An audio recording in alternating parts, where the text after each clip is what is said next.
So I want to share something with you. In the Bible, it says that we shouldn't worry because God's going to take care of us.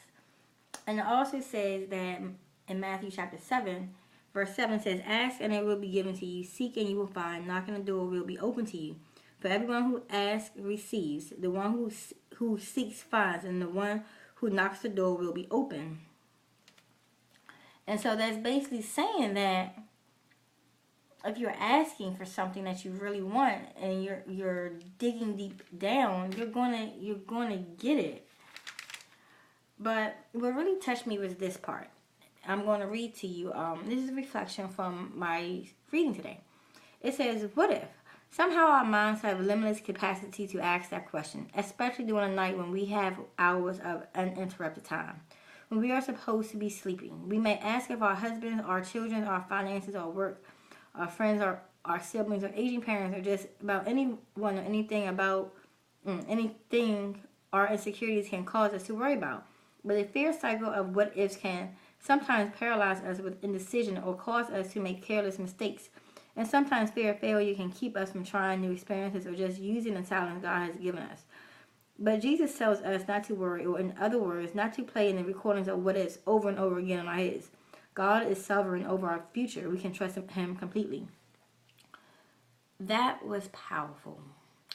It was absolutely mind-blowing because I know that I'm guilty of it. And if I'm guilty of it, I'm pretty sure that some of you are guilty of it too.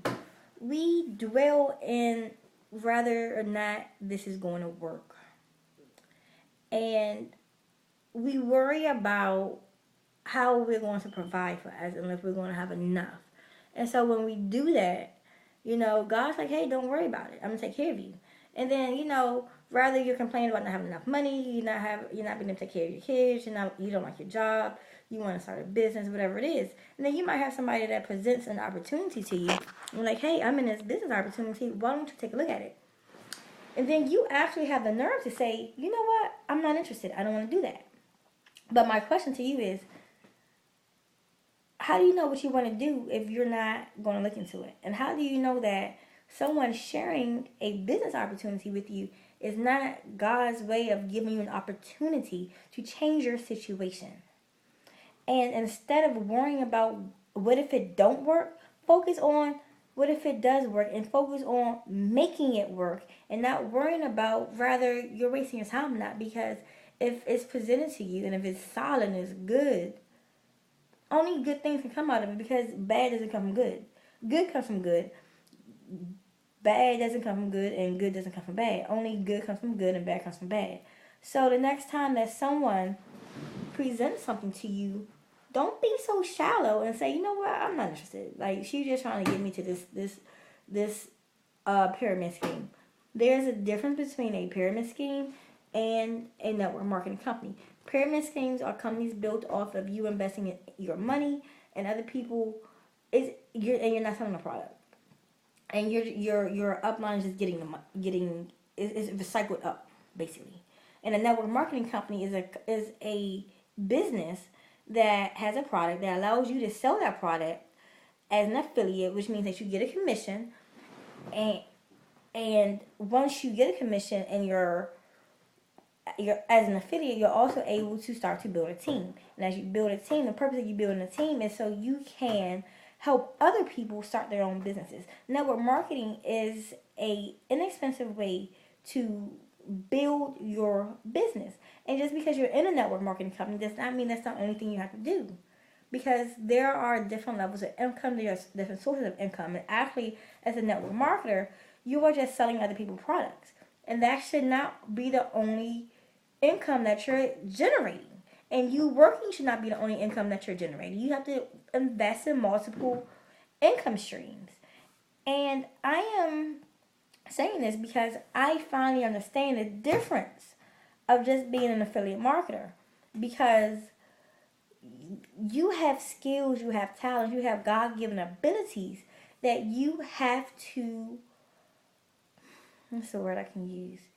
You have to foster, you have to birth, because God's given it to you. And if God's given it to you, He's given it to you for a reason. And you should not worry about whether or not it works, but you should worry about how you should use your creative mind that God gave you to figure out how to make it work. Okay? So, more of the story is, if you're complaining about your life, stop doing it. Whatever aspect of your life that you're complaining about, stop doing it. And use your creative mind to find out ways to solve those problems instead of dwelling on those problems. Because once you find a solution to the problem and you focus on that problem and you ask God to help you cultivate that problem into a fruitful solution where you're going to generate money based off the talents that you have that God given you, then you are on the right track. And that means that you are completely trusting God, and that's what you're supposed to do with your life. Now, don't get me wrong. I'm not some holier than thou person. I'm a sinner, and I'm going to be a sinner to the day I die. But I'm smart enough to know that I need to cultivate a relationship with God and Jesus, because at the end of the day, I want to be happy, and I want to live my life right. And the Bible just is a guideline of how to live your life right. So that's it. I'm out. Peace.